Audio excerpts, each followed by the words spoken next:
கல்யாணம் ஆயிடுத்து, they are planning for pregnancy.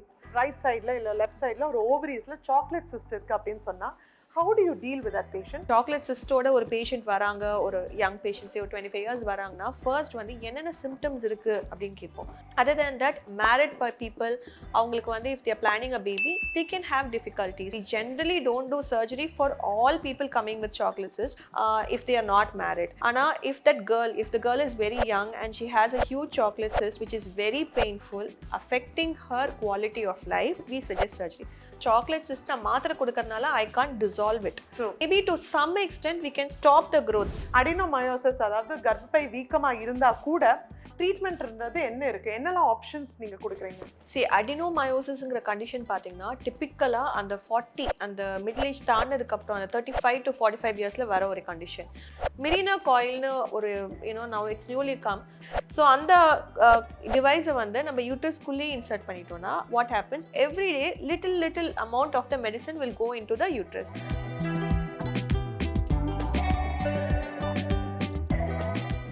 வணக்கம், நான் உங்கள் டாக்டர் தீப்தி ஜாமி, மகப்பேர் மற்றும் சிசுவின் மருத்துவர், Chennai women's clinic scan centre T நகரில் பணிபுரிகிறேன். இன்னைக்கு என் கூட என்னோட ரொம்பவே க்ளோஸாக பழக்கமான இன்னொரு மகப்பேர் மருத்துவர் தான் என் கூட இருக்காங்க. I am very very happy to welcome doctor Asha Devi. Thank you so much for coming. She has a clinic in Adambakkam, Sri Krishna Clinic, and consultant at Apollo Hospitals, Chennai OMR. The patient வந்து 25 years கல்யாணம் ஆயிடுத்து, they are planning for pregnancy. ஒரு right சைடில் இல்லை left சைடில் ஒரு ஓவரீஸில் chocolate cyst இருக்குது அப்படின்னு சொன்னால் how do you deal with that patient? The first question they'll ask, can I get pregnant? அதுதான் ஃபர்ஸ்ட் கொஸ்டினாக இருக்கும். ஸோ நீங்கள் எப்படி உங்கள் பேஷண்ட்ஸை கவுன்சில் பண்ணுவீங்க அப்போ? இப்போ எண்டோமெட்ரியோசிஸ்ங்கிற கண்டிஷன் வந்து I think people will be well aware right now. என்னன்னா வந்து யூட்ரஸ்க்குள்ளே இருக்க வேண்டிய லைனிங் வந்து ஜென்ரலாக அதுக்குள்ளே மட்டும்தான் கன்ஃபைன் ஆகிருக்கணும். பட் எண்டோமெட்ரியோசிஸ்ங்கிற கண்டிஷனில் வந்து அந்த லைனிங் வந்து it will be scattered elsewhere in the abdomen. So mostly பார்த்தீங்கன்னா ஓவரீஸில் இருக்கும், யூட்ரஸை சுற்றி இருக்கும், யூட்ரஸ்க்கு பின் பக்கம் இருக்கும், ஒரு உள்ளுக்குள்ளே நம்மள அந்த அப்டாமினல் கேவிட்டியில் ஒரு லைனிங்னு சொல்லுவோம், பெரிட்டோனியம்ட்டு. ஸோ அந்த லைனிங்கில் இருக்கும். ஸோ பேசிக்காக ஒரு சாக்லேட் சிஸ்டோட ஒரு பேஷண்ட் வராங்க, ஒரு யங் பேஷண்ட்ஸே ஒரு 25 இயர்ஸ் வராங்கன்னா ஃபர்ஸ்ட் வந்து என்னென்ன சிம்டம்ஸ் இருக்குது அப்படின்னு கேட்போம். நிறைய பேருக்கு சாக்லேட் சிஸ்ட் இன்சிடென்டல் ஃபைண்டிங்காக இருக்கிறதையும் நாங்கள் பார்த்துருக்கோம். அதாவது ஒரு பெயின் இருக்காது, என்ன சிம்டம்ஸும் இருக்காது. பட் ஜென்ரலாக எண்டோமெட்ரியோசிஸ்னால என்னென்ன சிம்டம்ஸ் இருக்கும்னா they can have very painful periods. So அந்த பீரியட்ஸ் பெயின்ஃபுல்லாக இருக்கும் போது so they have very typical nature. Endometriosis பொறுத்தவரை we call it a triple dysmenorrhoea.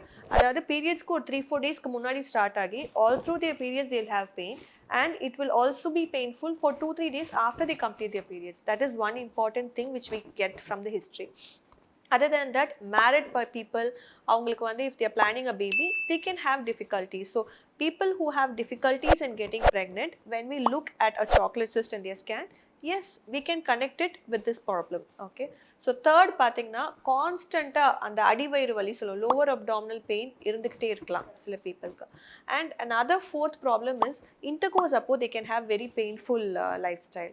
So all these are the symptoms which we find, and based on the symptoms நம்ம ஒண்ணா பார்த்துட்டு we are going to treat them. ஆமாம், ஜென்ரலாக chocolate cyst பார்த்தீங்கனாலே if it is symptomatic, இப்போ வந்து symptoms இருக்குது, difficulties in getting pregnant or periods ரொம்ப பெயின்ஃபுல்லாக இருக்குது and the girl is marriedனா we will consider getting that removed.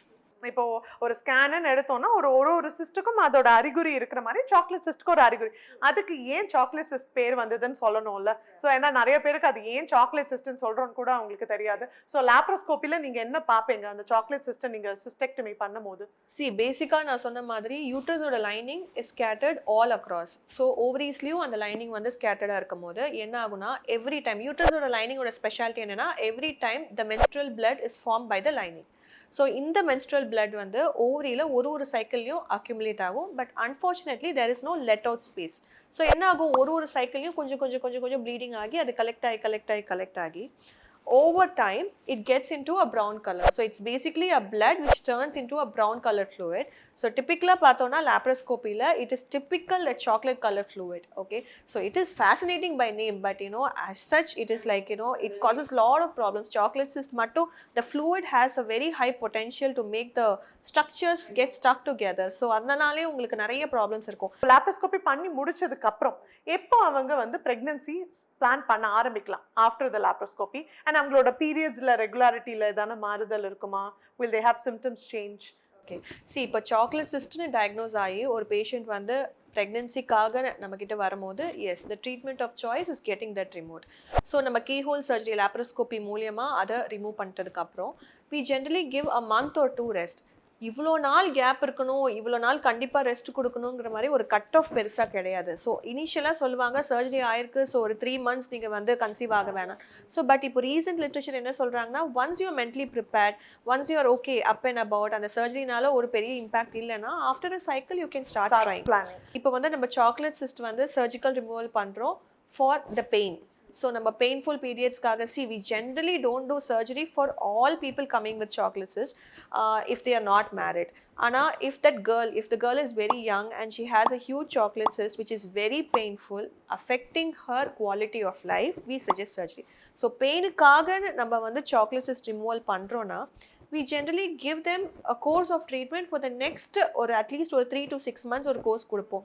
ஏன்னா கொஞ்சம் ரெக்கரன்சஸ்ங்கிற ஒரு விஷயம் வந்து சாக்லேட் சிஸ்ட் பொறுத்தவரை that is very unfortunate, but yes chocolate cyst இருந்ததுன்னா the recurrence is also little high. இப்போ சர்ஜரி ட்ரீட்மெண்ட் எஸ் நம்ம எல்லாருக்குமே தெரியும். சர்ஜரி இல்லாம லைக் இன்ஜெக்ஷன்ஸ் இல்லைனா மெடிசின்ஸ் மூலியமா if they are not planning for பிரெக்னன்சினா there are medical management as well. Definitely they are there. என்னன்னா based on these symptoms, இப்போ சாக்லேட் சிஸ்ட் சிம்டம்ஸே இல்ல அப்படின்னா we don't need have to even treat it. ஏன்னா chocolate cyst நான் மாத்திரை கொடுக்கறனால I can't dissolve it, நம்ம கரைக்க முடியாது. Maybe to some extent we can stop the growth, but that also only to some extent. பெருசா வளராம பார்க்க முடியும், but that also only for a short interval. ஆனா if in case it is painful, we can try medicines. Medicines na enna to suppress the hormones. Chocolate cyst ஏன் வருது? Because of the female hormone estrogen. So அந்த hormones வந்து கொஞ்சம் suppress பண்றதுக்கு நம்ம medicines கொடுத்தோம்னா to some extent அந்த pain ப்ராப்ளமை we can overcome. ஸோ இப்போ வந்து ஒரு 45 இயர்ஸ் வராங்க, அவங்க ஃபேமிலி கம்ப்ளீட் பண்ணிட்டாங்க. அண்ட் நான் ஸ்கேனில் இப்போ வந்து அடினோமயோசிஸ் கொடுக்குறேன், இல்லை யூட்ரஸ் கொஞ்சம் வீக்கமாக இருக்குது, அவங்களுக்கு பெயின்ஃபுல்லாகவும் இருக்குது பீரியட்ஸ். ஏன்னா இதுதான் நம்ம டே டு டே நம்ம பார்த்துட்டு இருக்கோம் இல்லையா. ட்ரீட்மெண்ட் மொடாலிட்டி சர்ஜரி மட்டுமே ட்ரீட்மெண்ட் இல்லை. அடினோமயோசிஸ் அதாவது கர்ப்பப்பை வீக்கமாக இருந்தால் கூட ட்ரீட்மெண்ட்ன்றது என்ன இருக்கு, என்னெல்லாம் ஆப்ஷன்ஸ் நீங்க கொடுக்குறீங்க? அடினோமயோசிஸ்ங்கிற கண்டிஷன் பார்த்தீங்கன்னா டிப்பிக்கலாக அந்த 40 அந்த மிடில் ஏஜ் தாண்டதுக்கு அப்புறம் அந்த 35 to 45 இயர்ஸில் வர ஒரு கண்டிஷன். ஸோ அது வந்து அதில் சிம்டம்ஸ் என்னென்ன இருக்கும்னா பெயின்ஃபுல் பீரியட்ஸ் இருக்கலாம், இல்லை ஹெவி ப்ளீடிங் இருக்கலாம்.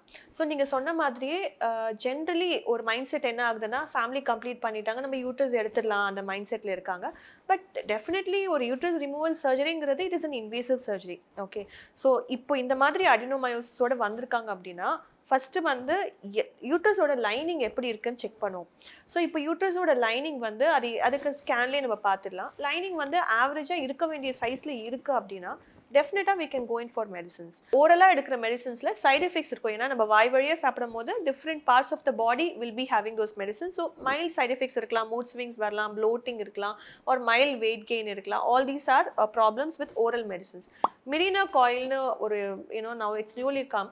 So it's a device. So நம்ம காப்பர் டீ இருக்கு இல்லையா, ஸோ எஸ் அதே மாதிரி காப்பர் எலிமெண்ட் இல்லாமல் இதில் வந்து ஹார்மோன் இம்ப்ளான்ட் மாதிரி சொல்லுவோம். So it is basically having hormones inside. So அந்த டிவைஸை வந்து நம்ம யூட்ரஸ்குள்ளேயே இன்சர்ட் பண்ணிட்டோம்னா what happens everyday little amount of the medicine will go into the uterus. So அப்படி இருக்கும் போது அவங்க ப்ளீடிங் கண்ட்ரோல் ஆகும், அவங்களோட பெயினும் கண்ட்ரோல் ஆகும். அண்ட் இந்த டிவைஸ் பார்த்தீங்கன்னா it is as useful for 5 years. So 5 வருஷத்துக்கு அவங்களுக்கு ப்ராப்ளம் இருக்காது. And once they are almost reaching menopause, we are done with it. So மெனோபாஸில் வந்து நேச்சுரலாகவே their hormones are going to come down and things will revert. So why don't we think about non-invasive பெருசா அவங்க வாழ்க்கை முறையை affect பண்றக்கூடிய treatment, அதாவது uterus removal மாதிரி இல்லாம we can definitely try all this so that they can start continuing the routine work. True, ஏன்னா that age is very important. ஏன்னா the kids will be in the teenage and அந்த time தான் அவ கரியர்லயும் அவளுக்கு actually they concentrate a lot. Next இம்பார்ட்டண்ட்டாக ஒரு question, அந்த பாப்பா கழுத்தை சுற்றி கொடி இருக்குது, அதாவது கார்ட் அரவுண்ட் த நெக், அந்த மாதிரி ஒரு ரிப்போர்ட் கொடுத்துட்டு பேஷண்ட்ஸ்க்கு வந்து அன்னெசரி பேனிக் கிரியேட் ஆகுது.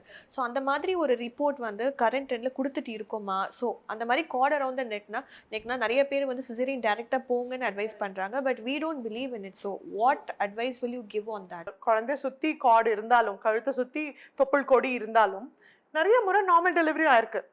இட்ஸ் நாட் தட் எல்லா முறையும் சிசேரியன் ஆகணுன்ற அவசியம் இல்லை. அதனால என்ன ஆச்சு, we stopped giving cord on the neck unless and until இப்போ வந்து சரி ஒரு பிக் பேபி, அந்த அம்மாக்கு அவங்களோட ஹைட்டுக்கு இந்த குழந்தை பெருசா இருக்கு, ஸோ ஆப்ஸ்டிடியூஷனுக்கு ஒரு டிசிஷன் மேக்கிங் பண்ணணும். ஸோ ஓகே, தலை இறங்கலை, ஆல்மோஸ்ட் டியூ டேட் வந்துடுது, இன்னும் குழந்தையோட தலை இறங்க மாட்டேங்கிறது, எதான கார்டு இருக்கான்னு பார்த்து சொல்லுங்க அப்படின்னு ஒரு which will help you in decision making for that பிரெக்னன்சினா it makes sense to give கார்டர் ஆன். ரொட்டீனாவே நார்மலாக 7 மாதம் 8 மாசத்துல கூட நான் பார்க்குறேன் சில ரிப்போர்ட்ஸ்லாம். நானே பேஷண்ட்ஸ் அவ்வளோ பயந்து போய் வந்து பார்த்துருக்கேன். ரொம்ப இது இருக்கு. ஏன்னா they get very scared because cord on neck இருந்தால் ஓ பேபிக்கு பிளட் ஃப்ளோ போகாதோ, குழந்தை ஹார்ட் பீட் ஸ்டாப் ஆகிடுமோ, எவ்வளோ இல்லாமோ பயம் வருது. நான் பேஷண்ட்ஸ் கிட்ட சொல்றது கார்டுன்றது 40 சென்டிமீட்டர் லாங், அது எங்கேயுமே போகாது, அது சுற்றி சுற்றி அங்கே கிட்டக்க தான் இருந்தாகணும். அண்ட் கார்டர் ஆன் த நெக்லையும் நிறைய ரிப்போர்ட்ஸ் எப்படி இருக்கும்னா 1 டைம் 2 டைம்ஸ் 3 டைம்ஸ் அந்த மாதிரிலாம் கொடுக்கவே முடியாது. ஃபர்ஸ்ட் ஆஃப் ஆல் ஸ்கேன் ரிப்போர்ட்ல அது லூஸா இருக்கா டைட்டா இருக்கா எதுவுமே இருக்காது. அப்படி ஸ்பெசிஃபிக்கா நீங்க எனக்கு கேட்கும் போது நான் கொடுக்கறது card loops near the neck, அதாவது தொப்புள் கொடி கழுத்துக்கிட்ட இருக்கு, அது எப்போ வேணாலும் குழந்தை அதை எடுத்தும் போட்டுடலாம். அண்ட் அப்போ இருக்கும் போது the main important thing is குழந்தையோட ஹார்ட் ரேட்டும் பிளட் ஃப்ளோவும் நல்லா இருக்கா. கம்ப்ரெஸ் ஆனாதான் பிரச்சனை. தட் இஸ் குழந்தை தலை இறங்கும் போது அந்த கார்டு வந்து பெல்விக், அதாவது அம்மாவோட ஹிப் போனோட கம்ப்ரெஸ் ஆகி ரிதம் கம்மியா இருந்தா ரேட் கம்மியா இருந்தான்னு பார்க்கும் போது தான் அந்த கார்ட் கம்ப்ரெஷனுக்கு ஒரு ஒரு அர்த்தம் இருக்கு அந்த கார்டர் ஆன் த நெக்குக்கு. ஸோ இல்லாட்டி நான் நார்மலாகவே ரிப்போர்ட்ஸில் கொடுக்க மாட்டேன். Pregnancy is a journey through 9 months. So அந்த 9 monthsல நம்ம டிஃப்ரெண்ட் ஸ்கேன்ஸ் பண்ணும்போது ஒரே டாக்டர்கிட்ட பண்ணுறவங்க இருக்காங்க. பட் சம்டைம்ஸ் அவங்க வந்து ஒரு ஃபேமிலி வேறு ஒரு ஊருக்கு போயிருக்காங்கன்னா டிஃப்ரெண்ட் டாக்டர்ஸ் பார்க்குறாங்க. ஸோ ஒரு டாக்டரும் அந்த டேட்டிங்கை கரெக்ட் பண்ணி ஒரு டெலிவரி டேட்டை மாற்றி கொடுத்துட்றாங்க. ஸோ அப்போ என்ன ஆகுதுன்னா திடீர்னு 7th monthல டாக்டர் எனக்கு திரும்ப டேட் மாற்றிருக்காங்க, 9th monthல திரும்ப டேட் மாற்றிருக்காங்க. ஸோ பெரிய கன்ஃபியூஷன் இருக்குது. ஸோ அதில் என்ன கிளாரிட்டி? ஐ எம் கிளாட் இது நீங்கள் கொண்டு வந்ததே ஒரு நல்ல விஷயம். ஏன்னா so whenever a patient comes, the importance of அந்த ஃபர்ஸ்ட் 3 months ஸ்கேன் இல்லையா, அந்த குழந்தையோட வளர்ச்சியை பார்க்கறதும் ரொம்ப இம்பார்ட்டன்ட். ஏன்னா அந்த ஃபர்ஸ்ட் 3 months ஸ்கேனில் தான் அந்த பேபியோட லெங்க்த்தும் ரொம்ப பெருசாகவும் இல்லாமல் சின்னதாக இல்லாமல் கரெக்டாக ஒரு 1 to 5 சென்டிமீட்டர்ஸ் ஒரு 6 சென்டிமீட்டர்ஸ்குள்ளே இருக்கும் போது நம்ம டெலிவரி டேட் கணிச்சு கொடுக்கறது ரொம்ப அக்யூரேட்டாக இருக்கும். இதுவே 5th month 6th monthல வராங்கன்னா நம்ம டெலிவரி டேட் அப்ராக்சிமேட்டாக தான் கொடுக்க முடியும். ஸோ அதனால தான் எவ்ரி டைம் நாங்கள் ஸ்கேனுக்கு வரும்போது ப்ரீவியஸ் ஸ்கேன் ரிப்போர்ட்ஸ் எடுத்துகிட்டு வாங்கன்னு சொல்கிறது உண்டு. அண்ட் ரெண்டாவது ஒரு முறை நம்ம டேட் மாற்றிட்டோம், இப்போ ஒரு பேஷண்ட்டுக்கு September 30th தான் டெலிவரி டேட்டுன்னு சொல்லிட்டாங்க ஃபர்ஸ்ட் ஸ்கேனில் அப்படின்னா ஒரு ஸ்கேன்லேயும் அந்த டேட்டை மாற்றக்கூடாது. ஐ திங்க் அது ப்ராப்ளம் வந்து பேஷண்ட்ஸ் மட்டும் இல்லை, பாவம் அது வந்து ஈவன் ஸ்கேன் சென்டர்ஸில் கூட. ஏன்னா நிறைய ஸ்கேன் சென்டர்ஸில் அவங்க they don't bother to see the previous scan. என்ன ஆயிடுது, அவங்க வராங்க ஒரு 7th month ஸ்கேனுக்கு வராங்க, growth சரியா இல்லைன்னா அந்த அன்னைக்கு அந்த பேபியோட மெஷர்மெண்ட் என்ன இருந்தோ அதை வச்சு ஒரு டெலிவரி டேட் கொடுத்துட்றாங்க. ஸோ September 30th இருக்க வேண்டிய டேட்டு ஒன்று October 7th ஆயிடுது, இல்லைன்னா September 20th ஆயிடுது. So it poses a lot of confusion. அந்த ப்ரெக்னென்ட் மதருக்கும் சரி மற்றவங்களுக்கும் சரி ரொம்ப கன்ஃபியூஷன் ஜாஸ்தியாக இருக்குது. ஸோ இந்த விஷயத்தில் இந்த டெலிவரி டேட் பற்றி நான் என்ன சொல்கிறேன்னு சொல்கிறோம், நாங்கள் 2 பேருமே இதுதான் ட்ரை பண்ணுறோம். ஒரு குழந்தைக்கு அப்படின்னா அது ஒரு டெலிவரி டேட் ஃபிக்ஸ் ஆனதா டெலிவரி டேட்டாக இருக்கணும். ஏன்னா அந்த டேட்டை நம்ம மாற்றிட்டே இருந்தோம்னா குழந்தையோட க்ரோத்தை நம்ம கணிக்கவே முடியாது. ஏன்னா அந்த டேட்டை நம்ம ஃபிக்ஸ் பண்ணிவிட்டு குழந்தையோட க்ரோத் கரெக்டாக அந்த டேட்டுக்காக வளர்றதான் நம்ம பார்க்கணும். ஒன்று. ரெண்டாவது, உங்க மகப்பேறு மருத்துவர் ஆகட்டும் இல்லை உங்க ஸ்கேன் பண்ணுற டாக்டராக இருக்கட்டும், அவங்க கிட்ட உங்களோட டெலிவரி டேட் கேட்டுக்கோங்க. அந்த டேட் ஒரு ஸ்கேன் ரிப்போர்ட்லையும் மாறக்கூடாது. ஸோ ஐ திங்க் நிறைய main important points we have brought out. I think நிறைய பேர் they had actually asked for chocolate cyst videos and I think ரொம்ப யூஸ்ஃபுல்லாக இருக்கும்னு நினைக்கிறேன். Thank you so much once again for coming. I think இந்த video உங்களுக்கு ரொம்ப இன்ஃபர்மேட்டிவாக இருக்கும்னு நினைக்கிறேன். உங்களுக்கு இதையும் தாண்டி எதான ஓவேரியன் சிஸ்ட்டை பற்றியோ இல்லை ஸ்பெசிஃபிக்காக chocolate cyst pregnancy related issues இல்லைனா உங்களோட அடினோமயோசிஸ், அதாவது உங்கள் கர்ப்பப்பை சம்மந்தப்பட்ட ரத்த கசிவு இஷ்யூ இல்லைனா பீரியட்ஸ் ப்ராப்ளம் எதான இருந்தாலும் டெஃபினட்டாக நீங்கள் கமெண்ட் செக்ஷனில் பதிவு பண்ணலாம். உங்களுக்கு கமெண்ட்ஸ்லையோ இல்லைனா நாங்கள் அடுத்தடுத்த வீடியோலையோ உங்களுக்கு நாங்கள் ரிப்ளை பண்ணுறோம். தேங்க்யூ ஸோ மச் ஃபார் வாட்சிங் and I will see you soon in your next video.